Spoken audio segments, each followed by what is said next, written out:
Hello, everybody. Hope you're all doing all right in the present climate, and welcome back to the channel if you've been here before. If you haven't, pleased to meet your acquaintance. We are doing something rather unusual today. We are not on the Codemasters F1 game. We are on Gran Turismo Sport with a replay of the Manufacturer Series race from last night. Quite the race, quite the roller coaster. So I wanted to share it with you since I have a little bit more free time on my hands at the moment. So I will fill you in on the details of the race. It is 13 laps around the Autopolis circuit.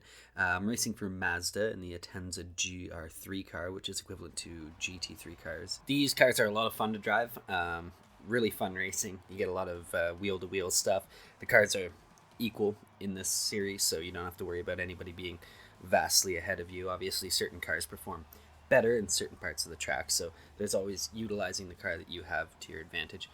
The Atenza that we're driving is generally a better car through the corners. It's not as good on the straights. Here's our teammate in the fellow Atenza, the only other Mazda in the race. He has a bit of a tough one this go around, and I like this Batman Porsche up here. Quite an interesting livery there, a little 90s Batman. Yeah, it's an interesting race. We qualified 10th on the grid, so we're in this white Atenza just past the Alfa Romeo 4C, rocking the white livery. Obviously, it was a little bit difficult qualifying. There was a little bit of contact. Both laps, wasn't able to get the maximum that I wanted out of the car. It's difficult with these because you only have about 5 or 6 minutes to qualify, so you really only get 2 laps, and everybody gets those 2 laps at the same time, so it's really difficult finding space. And obviously half the people understand that on the outlap you want to just find a space, and half the people have no idea what they're doing, so they're just trying to get through the entire field, and it's a bit of a mess. So we're finishing up the grid here now. I think there's 19 entries in the race, finishing up around these 2 factory Porsches. I had a feeling that I'd have a fight with this Canadian here in the second factory Porsche. He ends up making an appearance in the later half.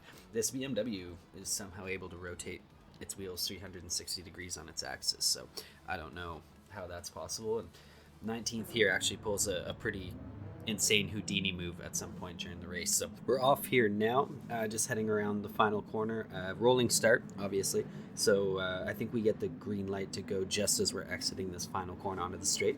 Like I mentioned, certain cars are better in certain areas, and it's not good luck to end up with a Viper right on your tail in the Atenza. Those things are wicked fast, and as you can see, he's already powering alongside. So this is encouraging me to take to the inside line. There's going to be a lot of traffic on the racing line, so as you can see, the 4C, the Renault kind of come together. I try to dive into the inside, get that inside line, and make the double pass. It helps that our Atenza friend there has lost it on the exit of the first corner and sort of rejoins unsafely and takes out the 2 cars that we're battling with. That helps us get up to 7th from where we started 10th. Now we take the inside line on Batman here. It's a little bit argy-bargy, but I mean, I had the line, I was right alongside him, so you got to keep your spot. And this is the beginning of the roller coaster ride that is this race. Drop a wheel off, rotate 3-4 times off the track. I'm not going to pull a fellow Atenza and rejoin unsafely, so just wait for the cars to go by, try to find a gap where I can fit the car in and get this thing going again. And I mean, when you fail this early in a race that has this much time left, it's not as though the world has ended, but it is super disheartening. You can see our Atenza friend is back. He's had another off, and he proceeds to have a third off.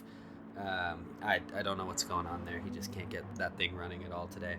We're up the inside of this BMW, and if you see there, we actually get a 3-second penalty. He's offline, and he hits the grass a little bit, wobbles, and makes contact with us. We're straight the entire time, and we end up getting a 3-second penalty, but I believe it all comes out in the wash. I don't think I deserve that penalty, but there's a contact a little bit later on that I think I should have definitely been penalized for that I got away with. So maybe everything kind of does come out in the wash. Maybe the stewards felt a little guilty about that call.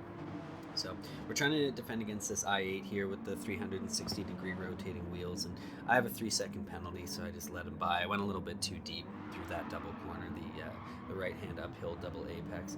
We make up a place there. One of the factory Porsches has gone off, so up to 17th now. Started 10th, made it to 7th, back to 17th, and here on the entrance to the second lap, we get a massive wheel off, speed wobble. I think I watched it back, and I think all 4 wheels were off there, so we were extremely lucky not to bury it. And that shot there, rising above the pit straight kind of shows you how lonely it is. It's been terrible first lap. One big off, a second almost off, a 3-second penalty, back in 17th. We've dropped places, and it's just looking like a terrible day. And I can't lie, I was considering quitting the race at this point. But I had put so much work into practicing. I knew that if I kept at it, I could probably find a decent line and make up the time, considering that everybody was kind of bunched together. Nobody was really pulling out ahead in this race. So with the traffic being as it was, I was able to make those places up and really catch up on the cars ahead. So this long left-hander uphill, trying to get the maximum power down, it's really easy to understeer out, and I'd known this from the practice that I had put in previously. We get our 3-second penalty after we come up over this really strange left-hand hairpin. As you can see, there's a massive elevation change in the middle of the corner, which has a tendency to buck the car off in one direction or another. So we serve our 3-second penalty. In this mode, they have markers, those yellow markers you can see set up, and that's where the penalty zone begins, and any penalties accrued over the course of the lap will be served as you slow down just after that yellow marker. And as you can see, it ghosts the car, so nobody can run into you in case there's somebody following right behind you just as you begin to slow down. And as you can see, there's quite the melee going on above us here on the circuit. We have it looks like all the way up to about 10th or 12th, just in front of us. So things were starting to become a little more encouraging now, and this is where the race really gets started. We have the power down, heading down the front straight, couple cars cutting the corner a little bit. I believe one of the cars, gets a penalty for that. And we get the McLaren out of the exit. He was the one that looked like he cut the corner the most. I'm not sure why he didn't get the penalty. Perhaps he was pushed off by the I-8. We're going to get the inside line up the corner, and there's the contact I was talking about earlier. I think I could have taken a penalty for that one. He was a little bit stopped on the apex, but I mean, I wouldn't have argued with a 3-second penalty for that, but we got an undue 3-second penalty before, so like I said, it all comes out in the wash. Gentleman racer in that Mitsubishi just did not realize that there was a right-hand corner there, and that right-hand corner is going to end up becoming a race saver for us. It seemed like I had about 10-15 feet more in the braking zone than a lot of these cars. They were braking way early for it, and you'll see it work wonders. It already caught Batman there, and it'll catch a few more cars later in the race here. So the car behind us has got a penalty. We're heading up the hill, chasing the Porsche. This is Mr. Houdini here. Go a little bit deep. That's not a corner where you want to go deep. It's lucky we didn't put a wheel off. We didn't lose any traction there. So we get the power down early, and this is where Mr. Houdini strikes. We think we're catching, and then poof, he's disappeared. I don't know if he quit or what happened there, but an easy place for us up to 11th, and we're almost back where we started. So things are really looking up. Things are really going positively through these last couple laps, and I believe we're on about lap 3. That Renault, massive corner cut. He's a bit of a dirty driver, it seems, and I get a penalty for my contact with him coming up here. I'm following him pretty closely, and he decides to cut the corner. I think he didn't realize how deep he was going, slams on the brakes, and I went into the back of him a little bit there. So I get the 1-second penalty. He gets a half-second penalty. And at this point, I was thinking, what we need to do is build at least a 1.5 seconds on this guy in this lap, so that under penalty he doesn't manage to make up any time on us, and that we manage to catch that pack of 3 just up the road, so that we're not so far back of them once the penalty hits us. So we get the Renault up the inside, and like you can see here, there's that late braking zone. We managed to pull in front of them and just get them on the brakes. This double left-hander, it's another double apex corner. There's 2 of them on this course, and it leads right into the hairpin. So it's a really complicated braking zone and a really technical part of the circuit. It also is followed up by quite a long straight here, with a little bit of the lift-off in 3rd gear going up the hill here. As the exception, the rest of it is pretty much flat out. So you want to maximize your run out of that. And you can see the Renault running a little wide behind us. We built up a nice gap on him now, and we're going to serve the penalty just as we did before, just after this. So far, not a great race. 4 seconds in penalties, 2 pretty severe offs, but we're managing to keep the place that we were in, and the roller coaster ride continues here. Downhill into the right-hander, and just up ahead we have Batman looking a little bit more like the Joker after that corner. We'll take that ninth place clean as you like. He sort of materializes halfway through the corner, gives us a little bit of a bump, but not too big a deal. We're going to beat him uphill through this section. This was another section where I felt like I was a little bit stronger than some of the other cars. It's one that you kind of have to know off by heart to be able to do really well in. There's just so many corners coming at you so quickly that maintaining your apexes through each of them, it can become extremely difficult if you're not paying close attention or if you don't really have an excessive course knowledge. So ninth place now, heading down the front straight, start of lap 5. So far, I guess you could call it net positive, up 1 place. We're going to try to hold off this Porsche down the straight. They're really handy in the corners, so you really want to try to hold them off on the straight as much as you can. But like I said, being in the Atenza, we don't really have that ability. So it's going to be about handling through the corners and trying to beat him just using the racing line and trying to be in the most advantageous position that we can. So deep on the brakes here again through that right-hander, and like you can see, made up quite a bit of distance through that corner, just breaking away from the Porsche there, and get a good line through the hairpin here. And there's a pack of those 3 cars just up ahead, and that's starting to look pretty tasty.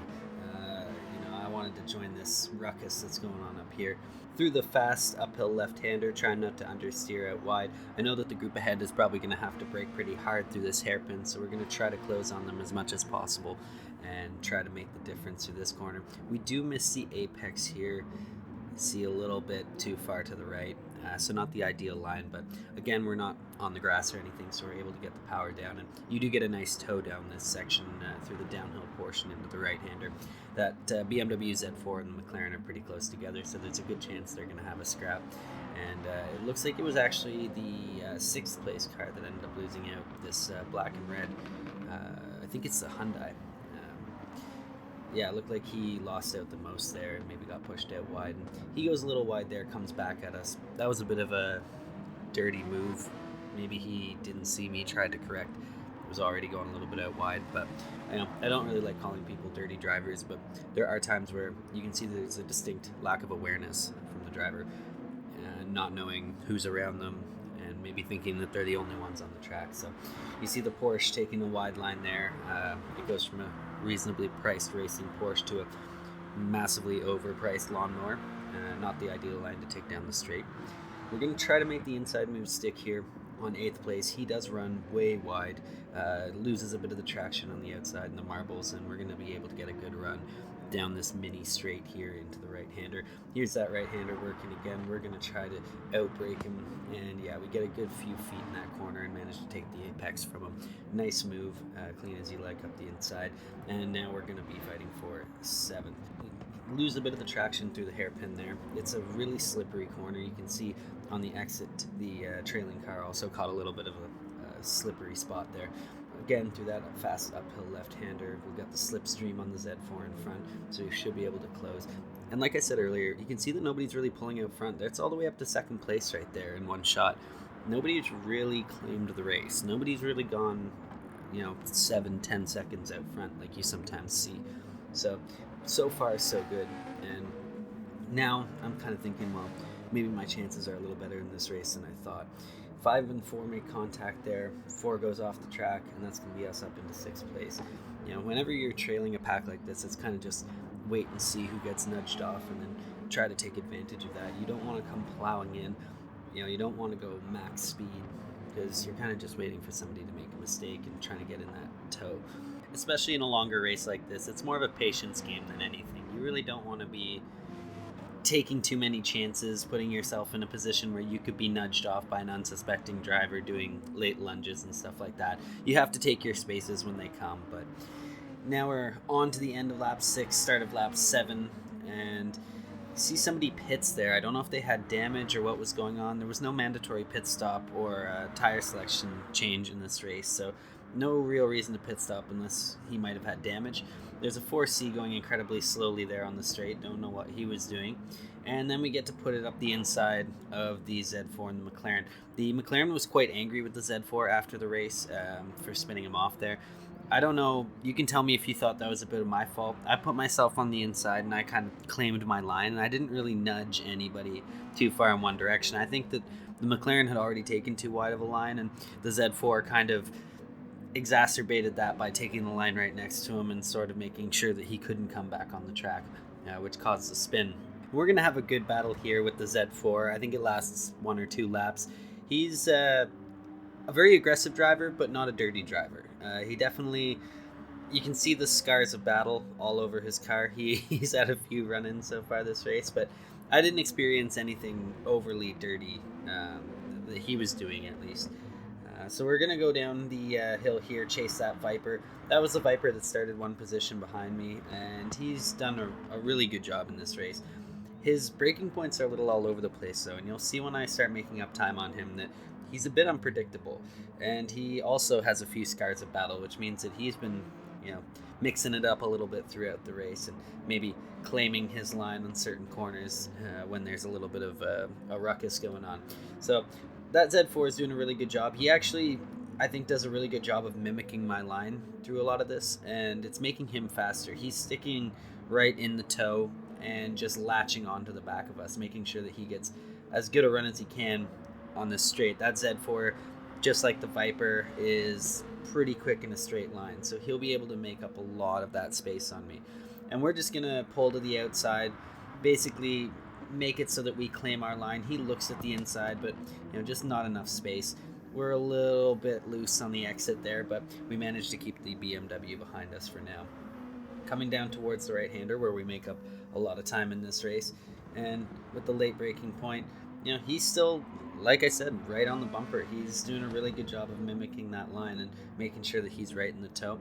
We come up to the hairpin here, and we're making up a little bit of time on that Viper. It's a difficult catch for us. Like I said, he's so quick in a straight line. We really have to maximize our corner speeds to be able to keep pace with a guy like that, especially someone that's fought all the way up from 11th to 2nd. You know that he has at least some semblance of skill when it comes to controlling that car and getting around the circuit in a quick manner.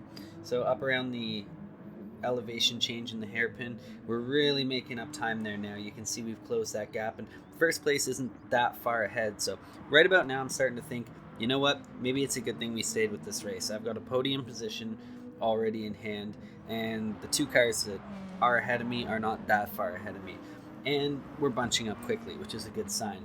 In a race like this where you have such long straights followed by heavy braking zones, when you're bunched up like this, it can make overtaking a lot easier.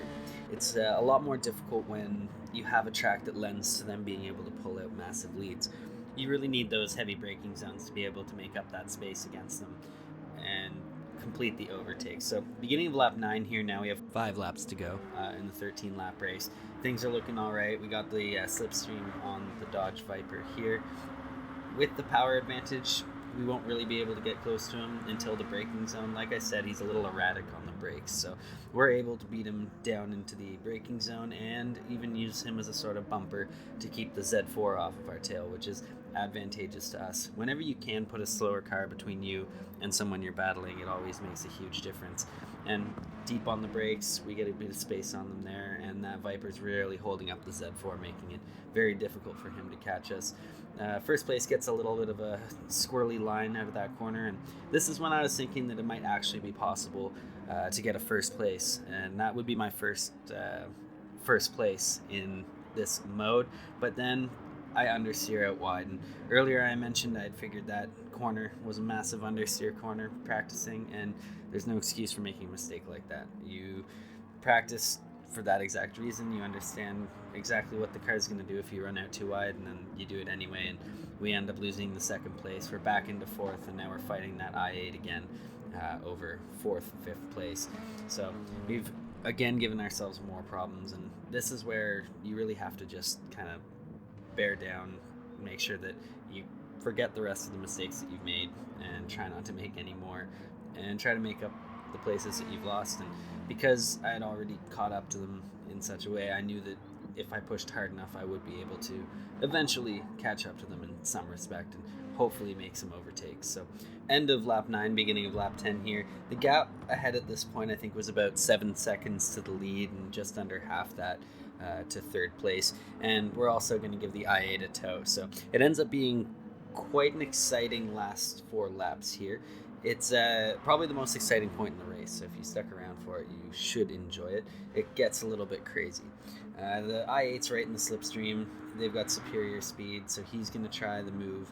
I'm just going to pull to the racing line, leave it for him, but he hesitates a little bit. He's not going to go for it on this exchange. And you can see now how much time we've made on the battling cars ahead. And now it really looks like the fight is on. Those guys are squabbling pretty hard, so it's costing them both a lot of time. And being in fresh air with a nice gap in front to close, it's a lot easier for me to make up the time than it is for them to pull out front. Through the hairpin here, a little bit too wide, but trying to get the power down early for the straight. We go up the fast uphill left-hander and try not to understeer this time around, keeping it right in the middle of the track, taking the corner as it should be. Continuing up the hill now towards the hairpin, trying to make up as much time as we can. We go over the crest, and you can see as we come out of this corner, we've really started to make up time on the cars that we're chasing, and this is where we're going to start taking the fight to them on the last sector of this course, and then into the beginning of the next lap. So downhill once again, chasing the Viper. They are both giving each other a hard time, so it's allowing us to catch up once again. If they were a little bit smarter about the combat, they'd be able to, maybe give themselves a little more speed and allow themselves to break away a little bit more, but they're squabbling a little too much as it is right now. So end of lap 10, beginning of lap 11, you want to take the shallow line uphill through this final sector to set yourself up for this little kink at the end, and then really maximize your apex speed at the end of this section here so that you can get down into second gear and around this corner, get the power down early down the long straight.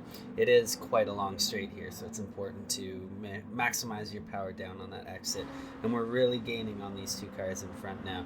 So we're going to try to get involved through this lap, and this ends up being one of the more exciting laps of the race. It's a bit of a 4-car melee going on through most of it. So down in the first corner, we make up time on the two cars in front. They're getting pretty close together. I'm going to try to split them here. The Z4 kind of hits me off there. It says no way.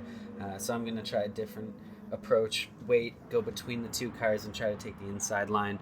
I nudged the Viper off a little bit there, but you got to take what you got to take. And then I get a little bit of a taste of my own medicine from the Z4 through that corner. So I try to take the outside line here and pull a switch back, but the I8 is in the way now. He's really come up a little bit. So now I'm side by side with the Z4, and this is one of my favorite overtakes of the race. He goes off a little bit, so I know he's going wide, and we pull a really nice switch back, get the power down up the hill. That one felt good. Just outplayed, and he's got a second penalty to boot, I think, for going off the track. We nudged the I8 a little wide, getting a little bit aggressive, but the Z4 does the same thing to him there. So down the hill, if you can see in that shot there, first place wasn't too far ahead, so we're going to try to push really hard over the last lap to try to catch up to him. And down through the right-hander, carrying a lot of speed, putting some distance between us and third place. And we're going to try to get this perfect line up the hill here. Like I said, trying to make as much time as we can on first place and hopefully claim our maiden victory. And I think the I8's going to try to have something to say about that. He's really giving chase, really pushing to try to catch up and close that gap with us. And this is his chance, right? You don't really have a long time before the car gets out of tow distance, and then all of a sudden you're falling back. And he's got two competitors behind him looking to put the pressure on, so he's going to try to carry as much speed as he can. Down the straight onto the penultimate lap now, lap 12 of 13, and we're giving chase to first place, still trying to close that gap, trying to get as close as we can to him and really just maximize the effort. The I8's doing a good job of sticking with us. Like I said, he's going to try to have something to say about us pulling out in front of him. He wants to use that tow, get as close as he can while he can, and we're trying to do the same to first place just up the road. You can see the outline of his car just passing the other side of the corner as we're coming into it, so we know that he's not that far ahead.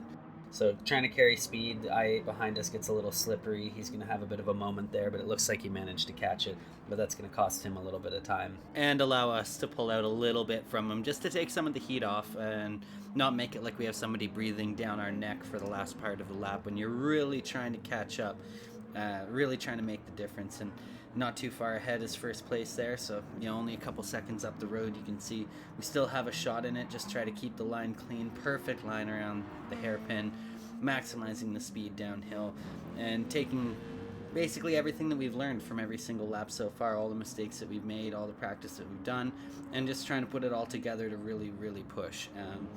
Just one mistake and we're back in it. So really trying to get close as possible to them. And the more that they see the gap in the time closing behind them, the more they could be pressured into making some kind of mistake, making a little error.